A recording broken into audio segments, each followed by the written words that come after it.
आरक्षण जाति के आधार पर नहीं बल्कि आर्थिक आधार पर हो, इस मांग को लेकर रिपब्लिकन पार्टी ऑफ इंडिया द्वारा एक दिवसीय धरना दिया गया। रिपब्लिकन पार्टी ऑफ इंडिया की प्रदेश अध्यक्ष हेमा घोष के नेतृत्व में एक दिवसीय धरना में मौजूद कार्यकर्ताओं के हाथों में अपनी मांगों के समर्थन वाले प्लाई कार्ड थे।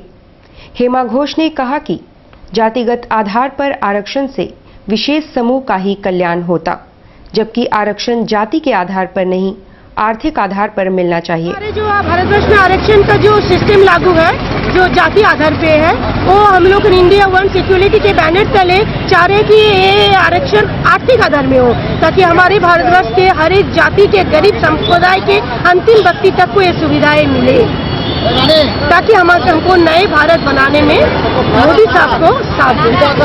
जो उनका सपना है नई भारत, डिजिटल इंडिया, हमारे मांगे पूरी नहीं होते हैं। हम लोगों ने लड़ाई लड़ के रही मिडिल क्लास और लोअर क्लास के हक दिलाने के लिए और सब जाति को आरक्षण का सुविधा दिलाने के लिए अंतिम वक्त तक हम लोगों ने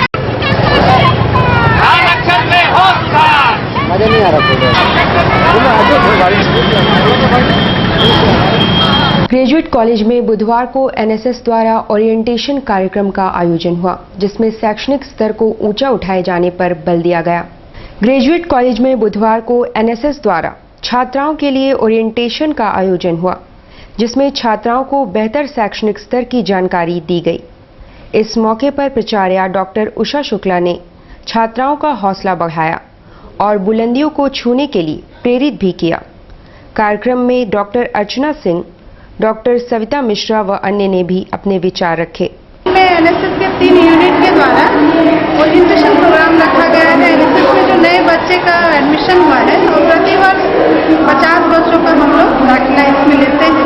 तो आज उनको एनएसएस के बारे में सविस्तार पूर्वक बताया गया है कि आप लोग एनएसएस में क्या क्या काम आप लोगों को करना है, समाज से जुड़ना है, समाज की समस्याओं के प्रति आपको जागरूक होना है और लोगों को भी जागरूक करना है। Social impact and implication of e commerce विषयक संगोष्ठी का आयोजन बुधवार को करीम सिटी कॉलेज में किया गया।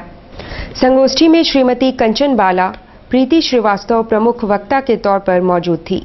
करीम सिटी कॉलेज के कॉमर्स एंड कंप्यूटर एप्लीकेशन विभाग द्वारा आयोजित ई कॉमर्स पर आधारित इस संगोष्ठी में 58 प्रतिभागियों ने भाग लिया एवं अपनी राय रखी। तो हमारे डिपार्टमेंट में department of computer applications and department of IT आज एक सेमिनार ऑर्गेनाइज कर रहा है, रिजनल सेमिनार, जो social impact and implications of e commerce. इसमें पूरे झारखंड से लगभग 58 प्रतिभागी भाग ले रहे हैं और जिसमें टाटा स्टील से प्रीति श्रीवास्तव, जो आईटीएस की चीफ है, वो मुख्य अतिथि हैं, और एनआईटी जमशेदपुर से दानिश शलिस्तान आए हुए हैं। तीनों का 10 प्रोजेक्ट।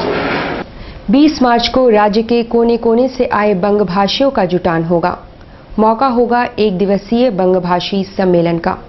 बुधवार को संवाददाता सम्मेलन के जरिए मिलानी हॉल के महासचिव प्रशांतो बैनर्जी ने दी। मार्च को बिष्टुपुर स्थित मिलानी हॉल में एक दिवसीय बंगभाषी महासम्मेलन होने जा रही है और इस महासम्मेलन में झारखंड के विभिन्न कोने से हमारे प्रतिनिधि आ रहे हैं। लगभग हजारों के संख्या में प्रतिनिधि आ रहे हैं और उन्हें जमशेदपुर में ठहरने के लिए सुनिश्चित व्यवस्था हम लोग कर रहे हैं। और हमें उम्मीद है कि इस बार के जो हमारी जो सम्मेलन होगी ये ऐतिहासिक होगी हर महीने में, और इसमें झारखंड के संस्कृति कल्चर पर भी हम लोग जोर दे रहे हैं और हमारे जो बंगभाषियों की समस्या है उस समस्या पर हर एक बिंदु पर चर्चा होगी। और सुबह 9 बजे से प्रारंभ होगी, रात को 9 बजे